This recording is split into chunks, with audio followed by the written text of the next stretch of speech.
Welcome, everybody. It's my pleasure today to introduce Manish Saggar, who will be telling us about precision dynamical mapping to better characterize fluctuations in brain activity in healthy and patient populations.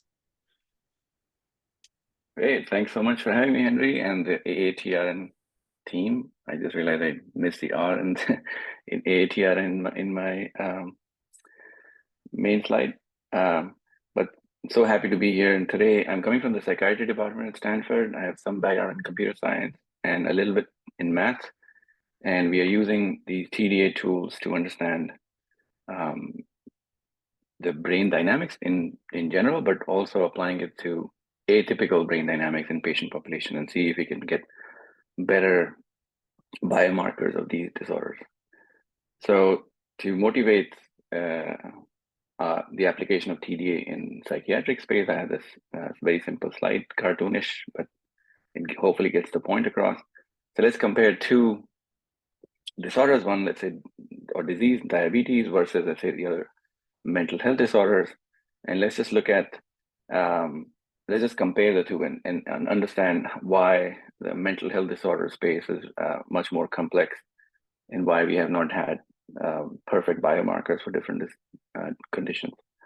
So both diabetes and all kinds of mental health disorders have very complex etiology, meaning what leads to that disease, and pathophysiology, meaning what after the onset of disease, how it affects the entire system.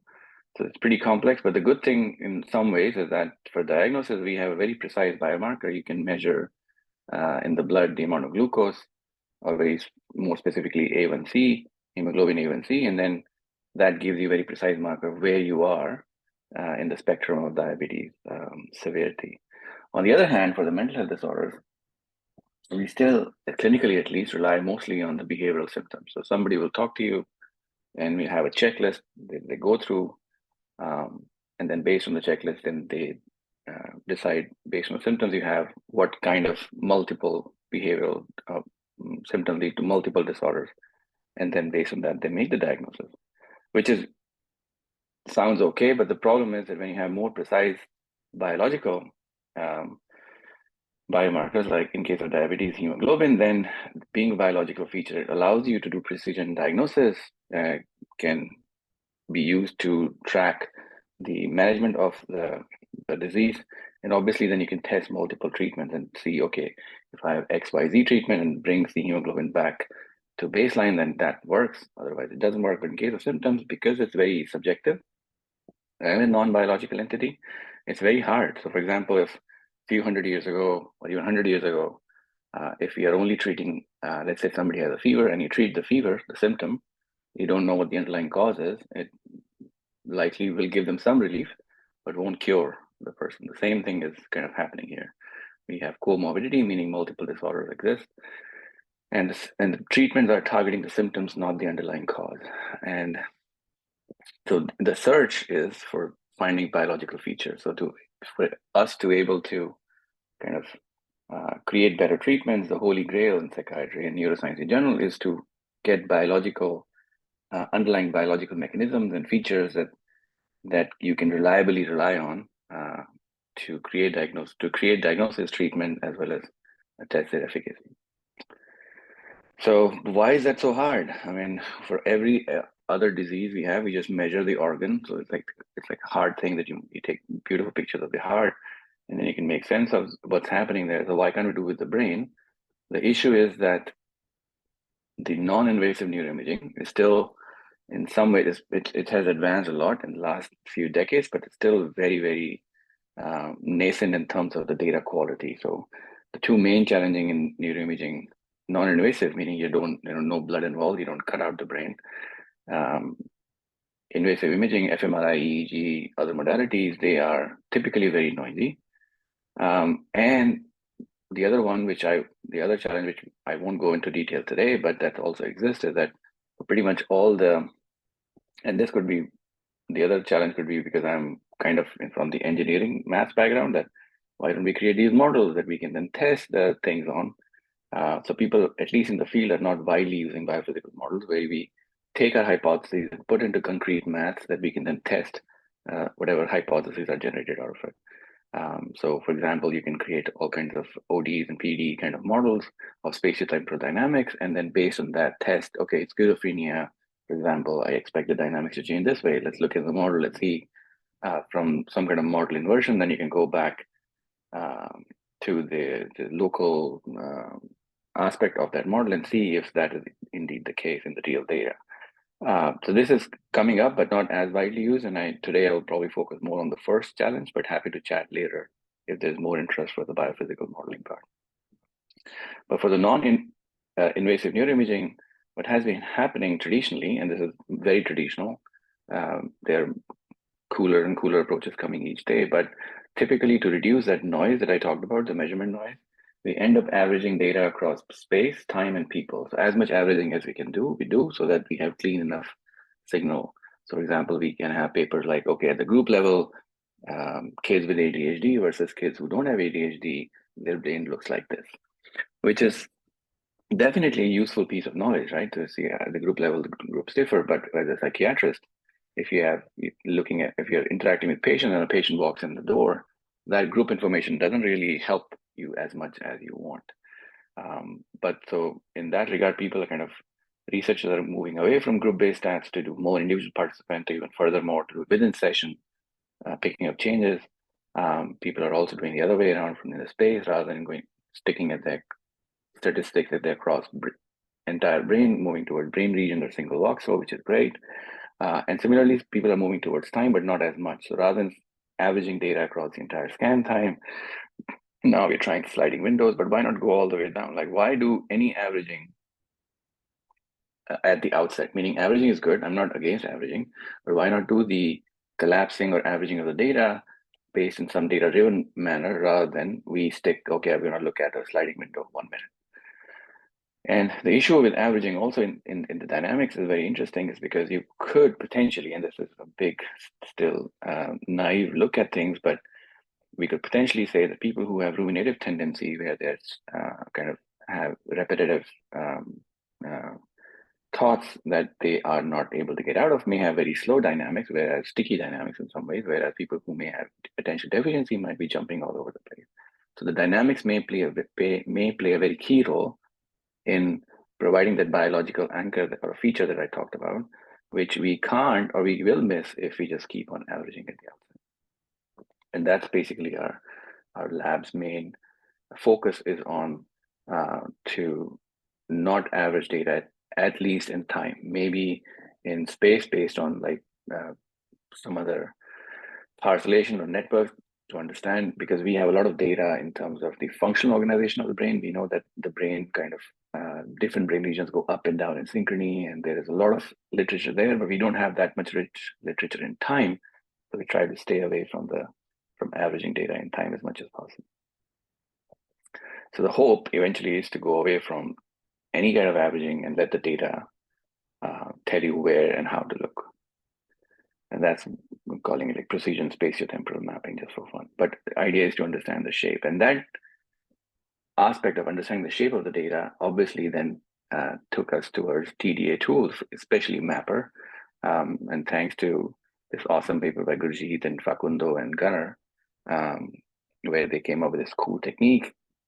And being a postdoc at Stanford, I was lucky to interact with Gunnar when I was working in Alan Reese's lab here. And we basically took this tool, and then that became my K99 grant, and then applied it to neuroimaging data. But people here, I'm guessing, will know very well what Mapper is.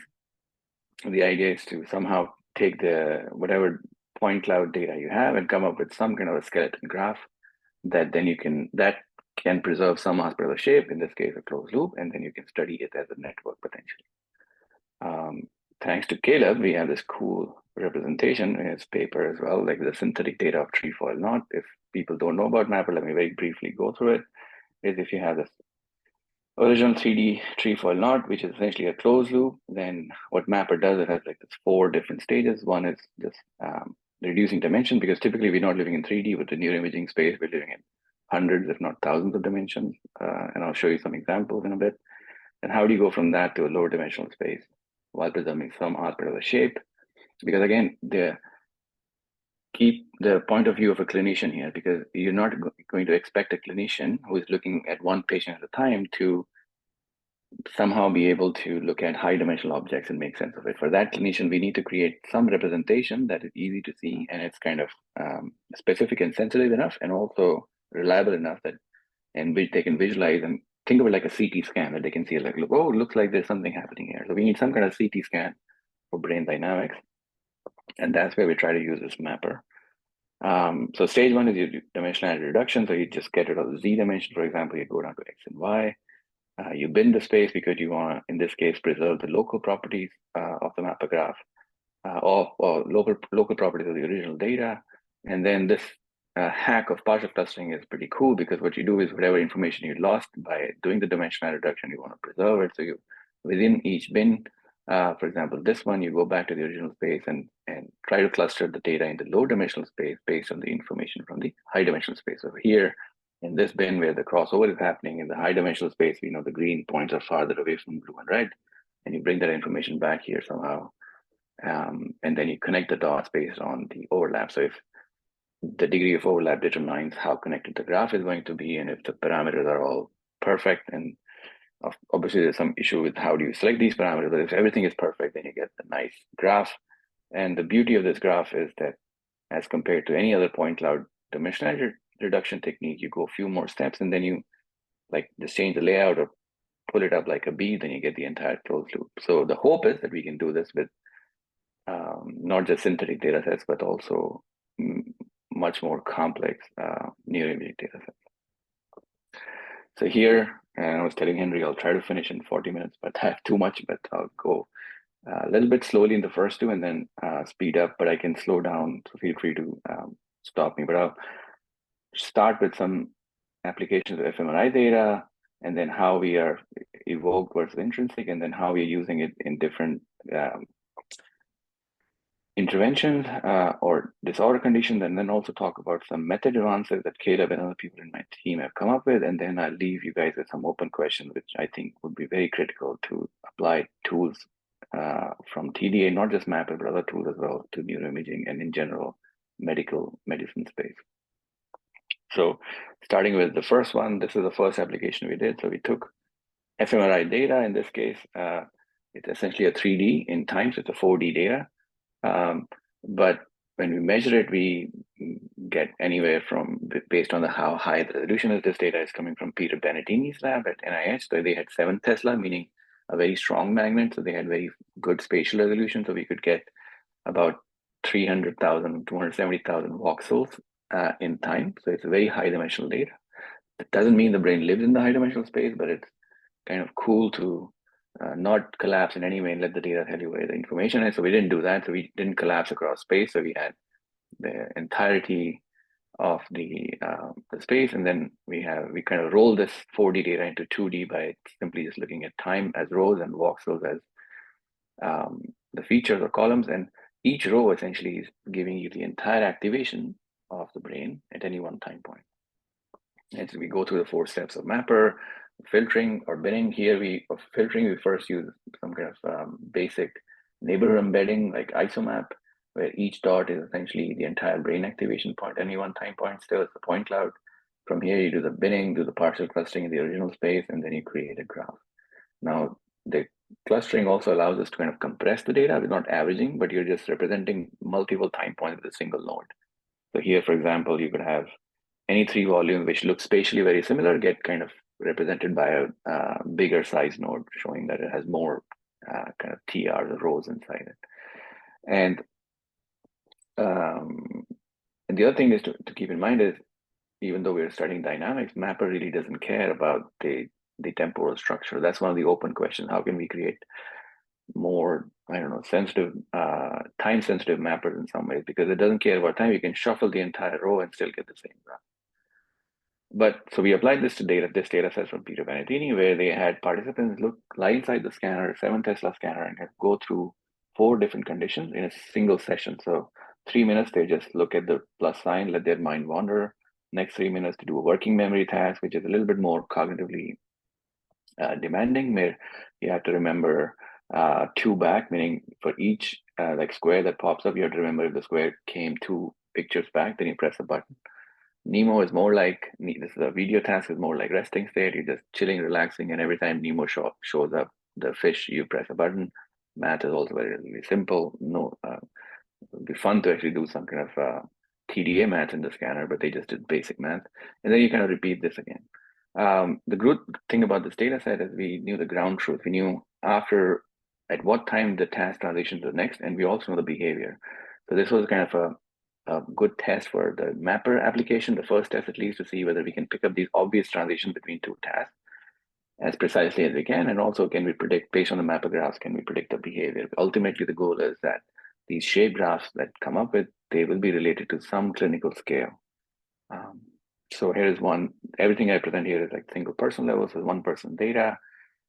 We get a graph spider chart like that. And because, as I told you earlier, some nodes are bigger, some are small. Bigger nodes have just more time points or rows inside them. And we can post hoc go and color the graph. So we can say, okay, given any node, let's see which task these TRs belong. So do they belong to instructions part of the initial part of the task, or do they belong to resting or working memory? And we can just see where these time points, rows from different tasks end up at each individual. And that is turned out to be very useful because what we found was in the core of the spider chart, this is just 1 person data we found across people, the same thing.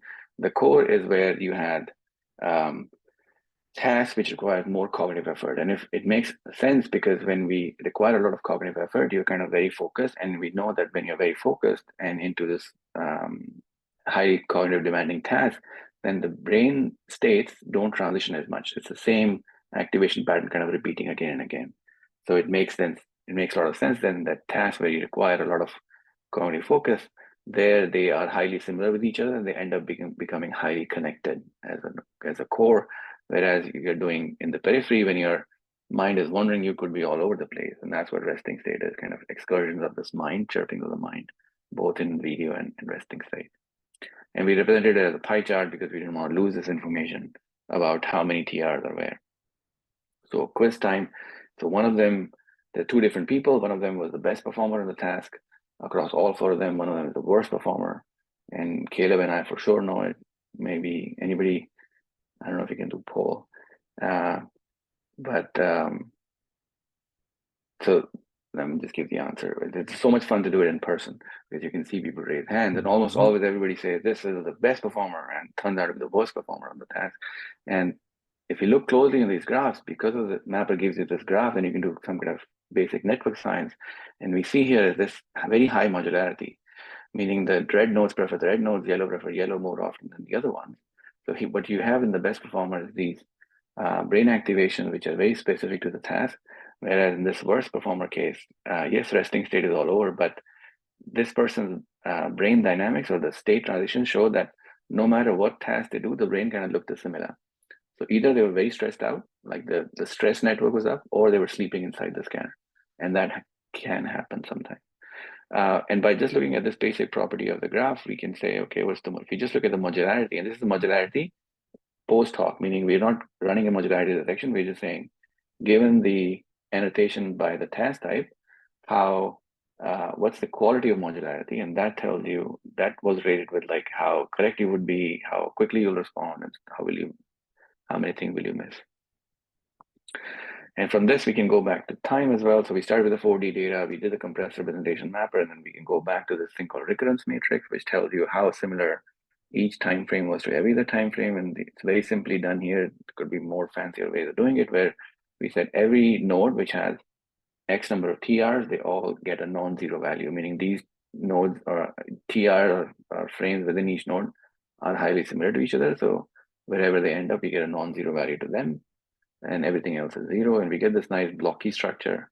But if we just treat this as a connectivity matrix in time, in a way, then if you just compute the degree of each time frame, that was able to give us transitions over time. So without knowing anything about the task structure, this is just looking at the degree similarity of each time frame to every other time frame as retrieved from the mapper graph. We could get transitions across task at the level of single time frame, which is not very easy to do in fMRI data, and typically we use sliding windows of like a minute or 30 seconds. Here we are getting at the level of like, I think 1.5 seconds, or as fast as your sampling rate transition across tasks. And then this tool that we made, and Caleb has a much nicer version of this tool. This is the old version of the tool where you can kind of sort of look at each subject. So animation is just a force layout for coolness, doesn't really serve any purpose. But when I hit the play button, you can see how, so these are the highlighted nodes. So we are in the resting state right now.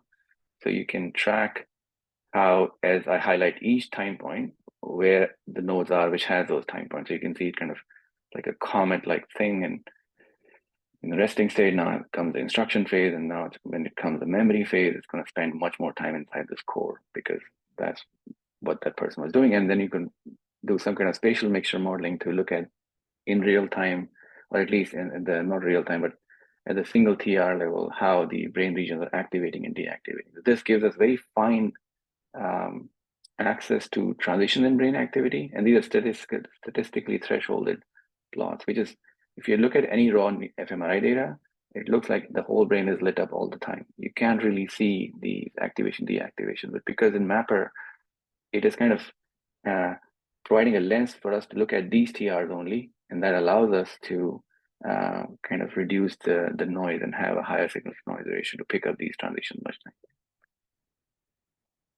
Okay, so that was evoked transition, and I will talk more about Caleb's dinosaur tool, but the Python tool he made actually can do that as well, so you can play with it and all kinds of data and look at that. So then we move on to intrinsic dynamics, which basically means that resting state. So we know that when we're not doing any task, our brain is at rest, and it apparently consumes a lot of energy, the brain itself in general. Whereas everything we do only kind of accounts for about at max 5% of the energy that we are using. So 95% of the energy that brain consumes is when your mind is wandering and not really, or at rest. So what the heck is it doing? And can we come up with some information about what's the structure of those dynamics? So this is also kind of motivated from the psychiatric background because, or domain, because we can't ask participants to kind of do all kinds of tasks inside the scanner. One, that there are so many cognitive tasks that it would take a lot of data to be collected from each person. And second, a lot of the times, many psychiatric conditions, let's say autism, where people do not want to look at social stimulus, let's say looking at the eye, they don't want to do it. So if you give somebody who a stimulus which is like eye or face, they would kind of either not look at it or even turn their head around so they don't have to look at it. So then how do you look at social network in the brain when people won't even comply? And that's where resting state comes in. So it's a little bit of digression, but resting state, we know, meaning the time when you're not actively interacting with the world and you're kind of just not doing anything per se, then internally, intrinsically, we know the different brain regions kind of still have some synchrony maintained. And these are the same, they're maintained in a way that when you do a particular task, then they all kind of come up as in synchrony. So to give you an example from computer networks, that's actually I found to be a perfect example. So if you have like a big data center and you have many machines there, and then once in a while each machine sends a ping to every other machine to say, are you still alive? Are you still alive? And that's kind of sort of what's happening in the resting state. These brain regions are sending these very low frequency pings to each other to kind of sync them together. So then when the task comes in, the regions that could be all over the place, when they need to do the task, they all come in together because of these pings, which we believe kind of keep them sync. And these low frequency pings gives us the access to the networks which you otherwise pick up when the task is being played. So rest, as you know, is far from restful. We do all kinds of rumination / replay what happened in the day, but we don't really know what's happening, like how these brain activity transitions are governed. I mean, if I put somebody inside the scanner and they're just resting, it is not, we can't really say like how would the transition happen and if there is any structure, or is it completely random? Maybe the brain just goes through different states and has no meaning. And the more important thing is, are there individual differences and can we pick them up? And if you go from one state to the next, is it that you have to go through a certain kind of valley or a hub state, or you just jump from anything to anything? So we try to understand this using a very interesting data set where 10 researchers kind of scanned themselves again and again and again. And these are the 10 brains. MSC is called Midnight Scan Club data. And they did it over a period of 3 months. Every week they scanned themselves for like, I remember 5 hours or more. But within the different tasks they did, just resting state, when they're just mind wandering for 30 minutes each session. So we got about 5 hours of resting state data when they're just mind wandering for each person. And that kind of data was very useful, because imagine that if you want to create some kind of find the structure of any data that you have in mind, you really want to sample the heck out of it as much as possible for that system so that you can really know what's happening. In that respect, this data is perfect because they sampled a lot, much more than anybody else would have done it, more than 5 people. So we took this data and again ran mapper on it, and we kind of split this data into even and odd sessions. So the 5 hour become 2.5 hours of even session and 2.5 hours of odd session. And we create, just for replicability, ran mapper, got these kind of graphs. They look much more dense than the previous graphs I showed you, because here we have much more time points than we had earlier. Like we had like 5,000 rows rather than 1,000 in earlier case. But the idea is still the same. The nodes still represent multiple TRs, or timeframes, which are highly similar spatially. Here, I don't have the task though to color the graph, but so how do you color this kind of a graph? So you can do multiple things. One is just to color them by some topological property of the graph itself, to say, okay, what's the node degree, and can you color these graphs by the node degree? So higher degree nodes versus low degree nodes and stuff like that. And when you do something as simple as that, we found that if you just look at the degree distribution across these 10 people, they have fatter tails as compared to null data. And we use different kind of nulls to control for the trivial properties of the data, like phase randomized and AR nulls. But we find this fat tail distribution in the real data, meaning that there are some nodes which are acting as hub nodes, or they're highly connected and more central. That's the definition of hub in this case. Things that are higher degree distribution or higher degree nodes, and also have a closeness centrality about like 99% or something. So we found this hub nodes, which is great, but then what? Then you can also color. There's one more way to color these nodes, is that you can color them based on the set of TRs of rows that you have for each node. You can say, okay, within that, we know that the brain, as I said earlier, kind of functionally organizes itself into some networks. So spatially, regions go up and down together, and they kind of form these different networks. The default mode is like the resting state network, visual network, and so on and so forth. So what if I just take the TR that are inside each node and say, how many of these timeframes have, or which network dominates these particular timeframes I found? And we found that, we again use the pie chart distribution. We found that some area of this graph is dominated by red color, which is like the default mode network. Some areas are dominated by yellow and green. Some are with some other networks, and so on and so forth. Meaning this manifold that we found of resting state has some structure in it. The nodes are not haphazardly just there. Some nodes have a particular network of the brain more dominating, some have some other network, and so on and so forth. And that was pretty interesting. And even though, so this is the same person's 2.5 hour of resting state and another 2.5 hour resting state. So even though the graph don't exactly look similar, that's another interesting open question about graph correspondence across mapper graphs. But at least if you look at which colors are kind of dominating, they are relatively similar across the two sets of sessions with the same person. And if you go back to the brain, you go, okay, I'm going to take these TR. Is that really the case? You go back and look at the brain. These are the brain regions which are typically part of the default mode network, the posterior cingulate and the other regions, and medial prefrontal. So we found that, yes, indeed, that's true. If you go to some other network, we get frontoparietal networks, which are also what you're supposed to have. You go some other place, you get singular opercular, meaning there is some backing to what we are finding here.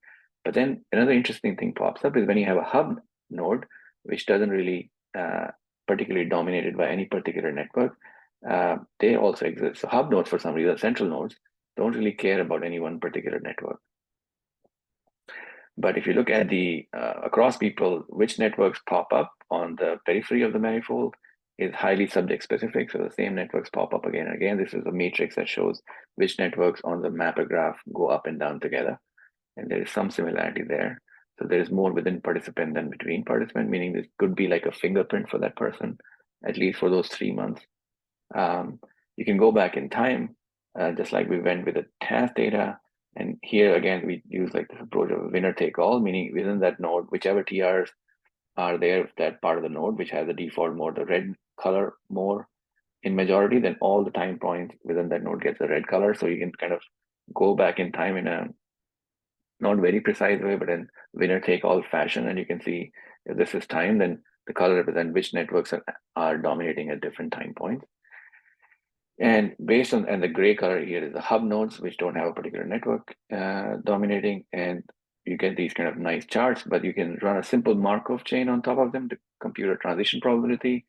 And when we did that, we found that across any state, dominating network state, if you have to go out of that state, you have to pass through, or more likely you will pass through hub state than any other state. So go from any part of the manifold to any other part of the manifold, you have to pass through this hub state to go there, which makes sense. But then that is very interesting because this hub state is then acting as a grand central station that the train has to kind of pass through, and you board another train for another network. So these hubs had nodes at the highest in degree based on this basic Markov chain process that we did. And these Markov chain plots are also very highly subject specific. And that's what we are looking for in a biomarker. We want something which is subject specific. So if you come to the doctor once and then come again 2 weeks later and nothing really changed much, the graph should look very similar. The properties of the graph should be very similar. But at the same time, we want it to be sensitive that if you are, I don't know, fasting and not taking caffeine for the entire week or do some other intervention, the graph should also change. So this is showing the highest subject specificity, which is really good. So from this stuff, we found that at rest, the brain dynamic has a particular, there are some rules, states have to go through hubs, and these transitions are very subject specific. So that's good. Now given that we have kind of shown that mapper is useful in some respects, I'm down to like 8 minutes, apologies, let me go a little bit faster. So we have shown that mapper is kind of useful in picking up task transitions and intrinsic transitions. We try to apply it to different states. So let me start first with the pharmacological intervention. So I will go talk about these two. One is looking at how the brain dynamics shift when you are under methylphenidate. This is a commonly used drug for treating like ADHD or attention deficiency in general, but some people also use it, I think, outside of diagnosis. Common name is like Ritalin or something. And the other one is with psychedelics. So the first one with methylphenidate, the data came from Dr. Monique Ernst's lab in NIMH, and she looks at the interplay between anxiety and cognition. And in this task, what they did was they asked participants so when the participants come in, they would get the drug, methylphenidate, or a placebo, and then about 90 minutes is when the drug peaks, or its effects peak. That's where they put the participant inside the fMRI scanner, and they made them do the NBAC task, the same highly cognitive demanding task I spoke about earlier, where you have to remember, you have to keep in memory different shapes, and you have to remember which one came when, and press the button accordingly. And this was done in healthy participants at this point, but she wanted to see whether there was an interesting twist as well. So methylphenidate acted as people know that when you give this drug to people, their cognitive ability enhances a little bit, if not too much, at least a little. And they also wanted to see how anxiety alters the enhancement that is kind of being given by the NPH. So within the scanner, when they were lying inside, they were also given a band like a watch, but this is a thermal band, meaning every now and then they would get a shock. And so it's not pleasant to be in, but it kind of enhances your anxiety. So the idea was if you give people Ritalin to enhance their cognition, and also in some cases have this kind of threat blocks where they might get a shock, how would that change the whole dynamics? So a little complex task, I guess. But we did the same thing as we did earlier in the task space. So we took the fMRI data at a single person level, and this is only one task, so not as much data as we had earlier. And then we looked at, we created this mapper graph, and then I colored the mapper graph based on these three conditions that we had. So one back is when you just have to remember the last stimuli, very simple task. 3 back is when you remember 3 iterations back, what was the shape, instruction. And what we found is that people who are under the methylphenidate, they had this nice separation. So the brain dynamics or the brain states were very different when they were doing a 3-back versus a 1-back task. And the idea was that somehow the brain is efficiently using the resources, that when the task is tough, they use the appropriate resources. When the task is not as tough, they use a different kind of network to do the task. Accuracy was not as different. Like, so the NPH did enhance accuracy, like when people under the methylphenidate, they were able to do tasks better. And we think the reason that could be the case, and this is the guy under placebo, which didn't really differentiate between the tough task loss versus easy task loss, whereas people who in MPA had this nice separation, which was somehow kind of the reason we thought was that methylphenidate somehow is efficiently dividing the brain resources, that when your task gets tough, you use a different kind of network versus the task is easy. You don't spend the same energy or the resources when the task is very easy. And then we also looked at like different network properties. One of them is like participant coefficient, which quantifies this aspect that tasks, the network, the mapograph networks are more modular based on the task condition. And that modularity or that segregation was related with their behavioral performance. So better segregation, better performance in the behavior. This was a relatively small data set, only 50 people. So we'd love to test the replication of these results in the future. The other one, this is a more recent one. This is in collaboration with Robin Canhart-Harris at UCSF, where he's very graciously shared his fMRI data, where people were tested pre and post different psychedelics. Specifically, the one of Sean, postdoc in my lab, is working on is the psilocybin data, where people get either a psilocybin or a placebo. And these are people who have moderate to severe depression already. And in Robin's own paper in the New England Journal of Medicine paper, he has shown that if you compare it to a typical depression drug like escitalopram, which is given like multiple times, or which is a week, like daily or something for 3 weeks, a drug which is given multiple times has a similar impact when you give somebody a psilocybin just one dose. So one dose of psilocybin does what multiple weeks of the traditional drug does. Side note, I'm not prescribing anything here. This is just what they found. But we are trying to see exactly how that changes brain dynamics and stuff. And so Sean is working on this data set where he's comparing these two. And we don't have fully results here yet, but very preliminary results are something that the mapograph, when people have, this is just looking at baseline data, not even looking at psychedelics yet or the intervention, but even at baseline, people who have mild depression, their mapographs look drastically different than people who have severe depression. Just the topology itself, they're much more connected and has more cross connections than people who don't have depression. Very, very preliminary result. Hopefully next time I come, or happy to share more results if you guys are interested in this particular space.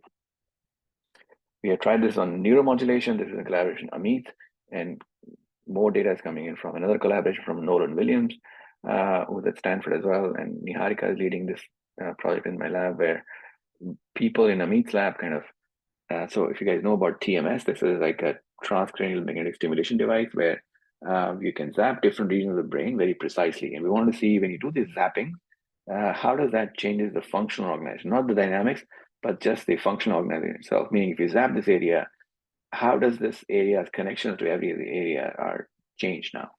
And Amit collected this really cool data where they had 13 different locations inside the brain or that were zapped concurrently when they were being scanned as well. So these people are lying inside the fMRI scanner and they get zapped at different locations with a single pulse, like a very basic like pinging kind of idea.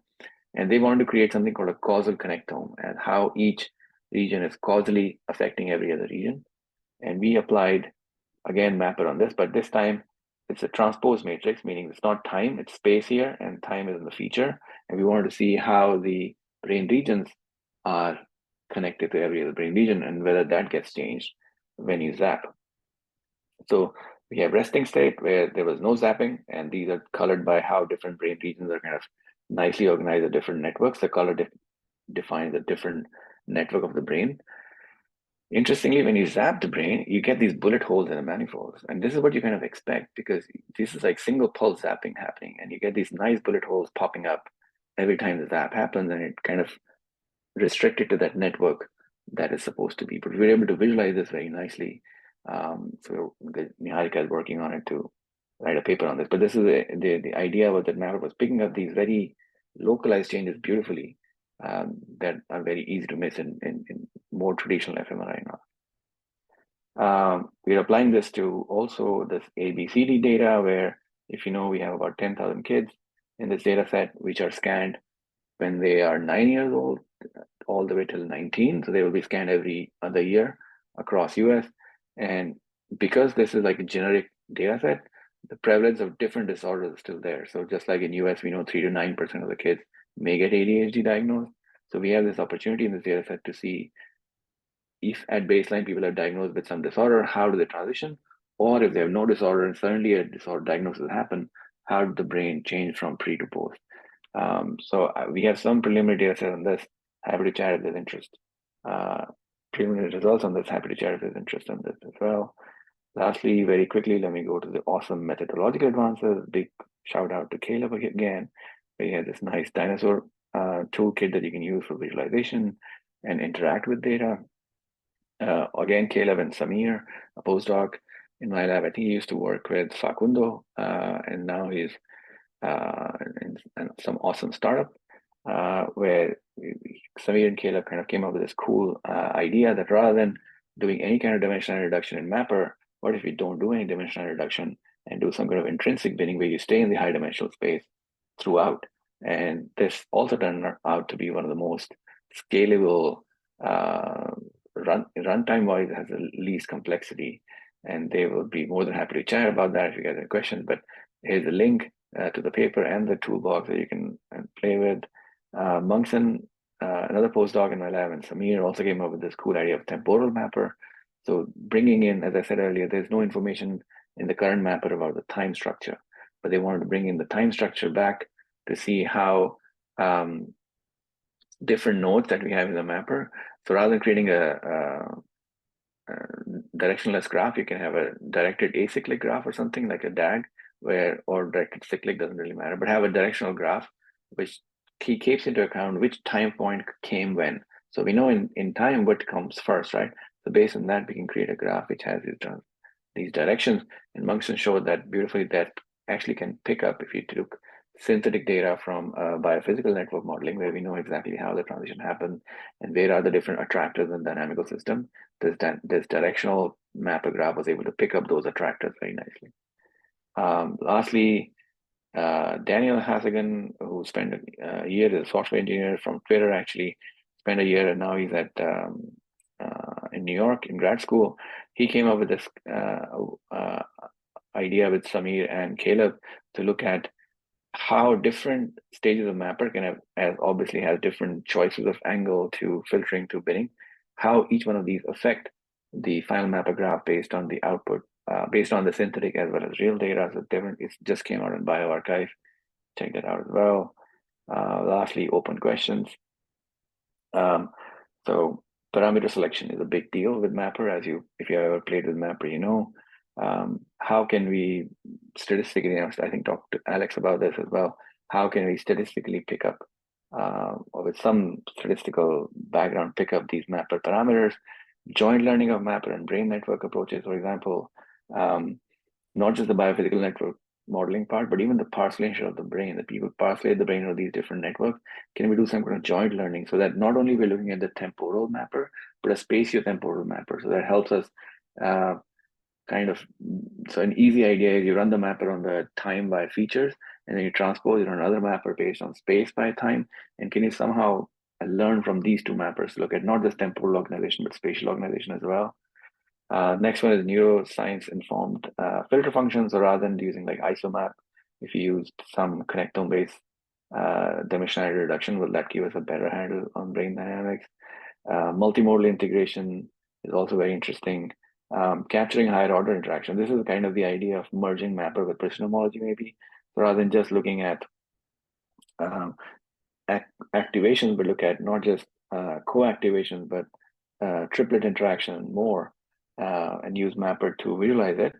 And then population mapper. So how can we, even though we started as doing things at a single person level, single mapper graph, at the end of the day, you also want to come up with some idea of how these individual mapper graphs relate to each other? Is there a similarity between the graphs?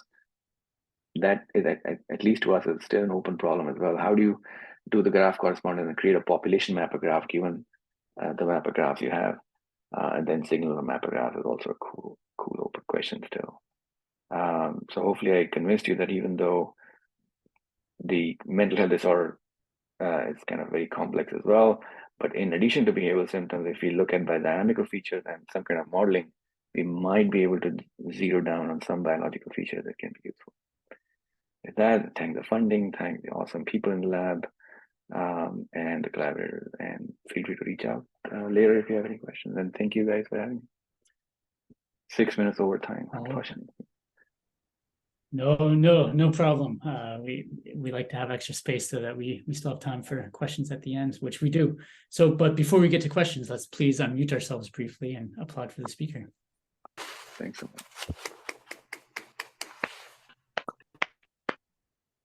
Okay, plenty of time for questions for Manish. I may, a question that I always tend to ask. Very nice talk, by the way. Thank you. But my question is as follows. Are there any statistical analyses of what you're doing?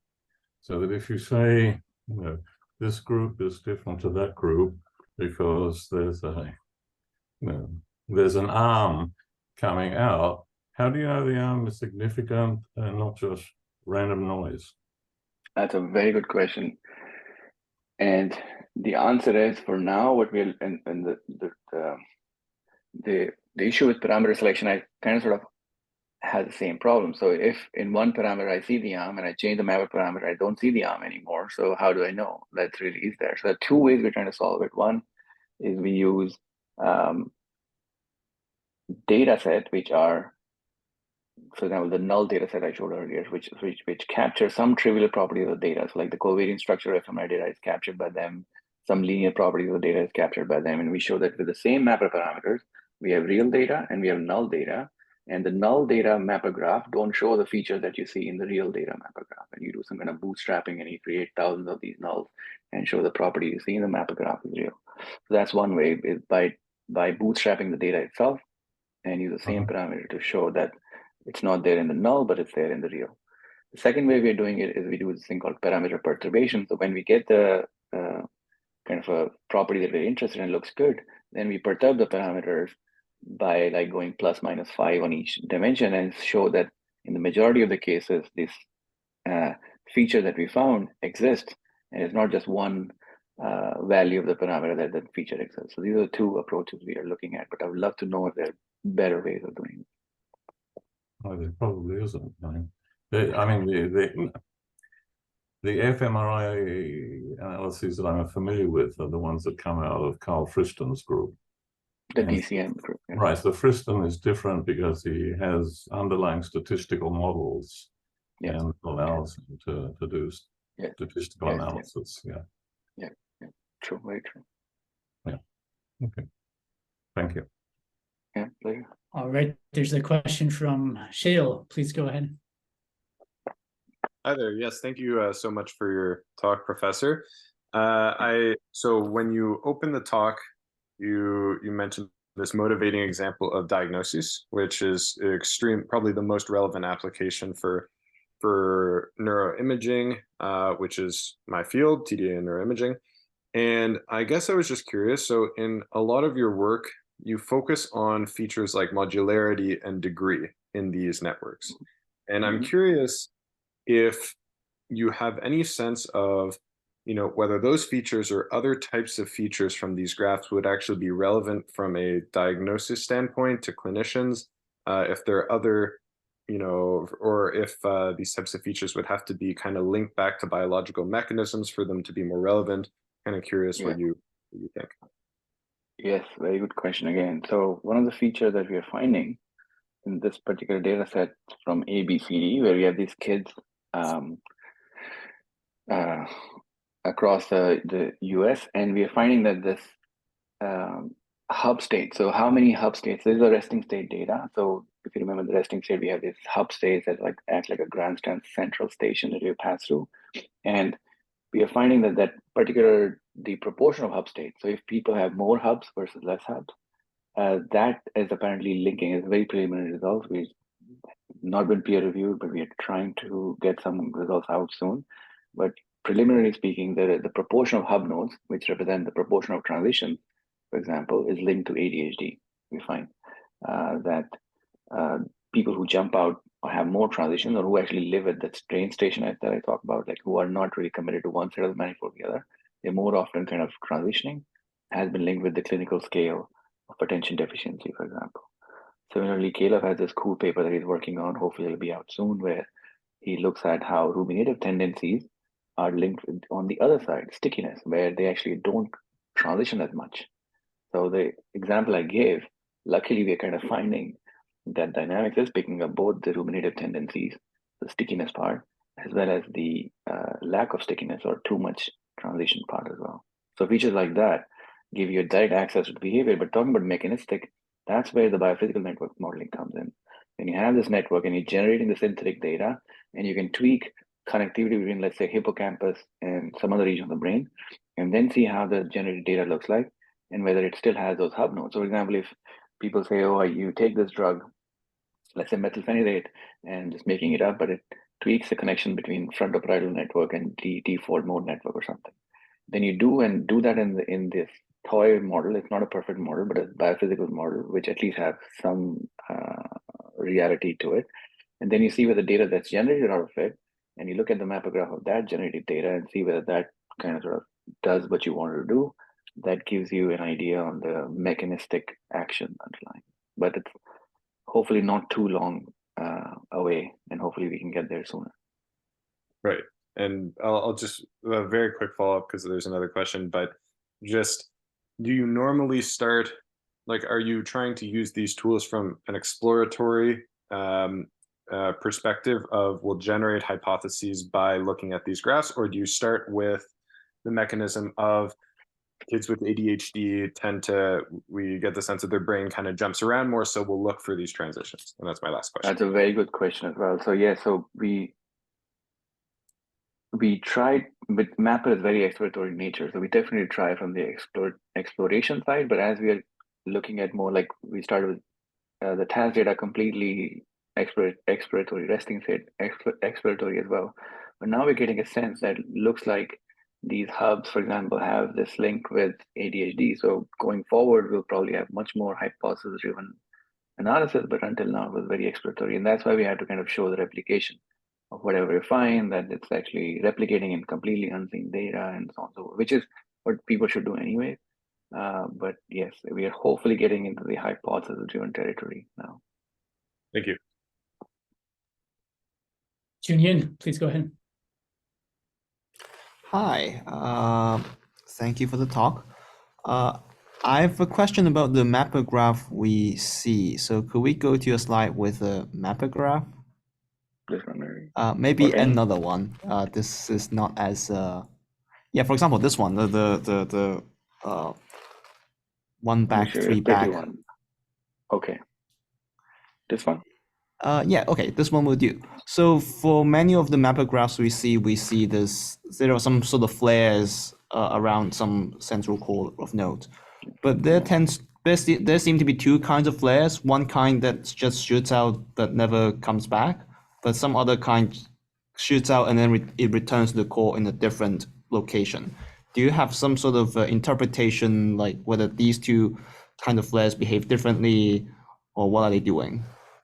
That's a beautiful question. So let me take you to the picture. So this video that we had, and this one also had some flares, I think, right? So what we tried to do, just barely explored it. Love to explore it more. Maybe Caleb, you have so many ideas for that too. But here in the same graph, I'm gonna recolor this graph based on, let's say, hit or miss. So rather than looking at just which task they're doing, and I can recolor it by saying which trial they were correct, wrong, or they missed the trial, like stuff like that. So we tried to look at some of them. For example, some of the flares have more misses versus, like, this is very preliminary, but some flares have more hits. So you can maybe see that flares which have more misses, oops, they don't come back. Whereas flares who have kind of more behavioral accuracy, they may come back. I don't know, but it's a good question. I don't have the answer, but we'd love to explore the topological property of the graph as well. The only topological property we looked at is like hub or degree distribution. There's so much more there that could also hold, big gains, I guess. Thank you. Alamin, please go ahead. Thank you very much for the nice presentation. I'm asking about the mapper graph. I see the mapper graph shows one single case. So, for example, if I have 200 patients, for example, how can I judge those 200 patients from the mapper result? Because the mapper visually I can see Yes. it gives yes. So how we can handle these problems? Yeah, that's a very good point. I mean, that's what I was saying. One of the open questions is how do you go from, like, we were very excited to look at everything at a single person level, but you still need some way to look at the population level. But one simple way of doing it is you get the mapper graph and you have a distribution of your, let's say you're interested in number of hubs or some other property of the graph, then you can create a distribution of that property and you look at how your people, like healthy versus control, where they fall in. The other way is Niharika is also working on in my lab, another idea where we take these large biobank data sets like Human Connectome or UK Biobank, which have 1,000, or in UK Biobank, 100,000 people. And we create a distribution of like normative distribution of, let's say, hub proportions that exist. And then you can kind of use that to do some statistics on the smaller samples of patients. For example, if you have an intervention, then you can say, okay, am I moving the patients towards normative values versus I'm moving them away? You could do things like that. But the coolest thing would be then to kind of take the mapper graphs and do some graph correspondence on them and come up with like a distribution of graphs. That would be really cool if somebody here is interested in that. Thank you very much. We'll take one last question in the recorded portion. Hassan, please go ahead. Thank you, Professor, for the really interesting talk. I had a question for the task-based analysis. So you showed these like two, these two mapper graphs, one for the best performer and one for the worst performer. And for the best performer, you saw that brain activation was clearly more specific to task, and worst performer, I think the denser core. Did you see, like, looking at the performers that were between best and worst, do you see like a gradient between those two extremes? We do see, like, there's not really, for example, here, right? There's the quality of modularity, again, not the community section done on top. We do see some gradient there, yeah. But this is a very small, it's like 18, 20 people, something like that. But things like that, like I was saying, we can create from Human Connectome or somewhere where we can create like a much larger sample size and we can see this in much more detail. That would be fun, yeah. Thank you. Yeah, great question. Well, thank you so much, Manish, for the talk, and thank you everybody for the questions. So let me at least end the recorded portion here.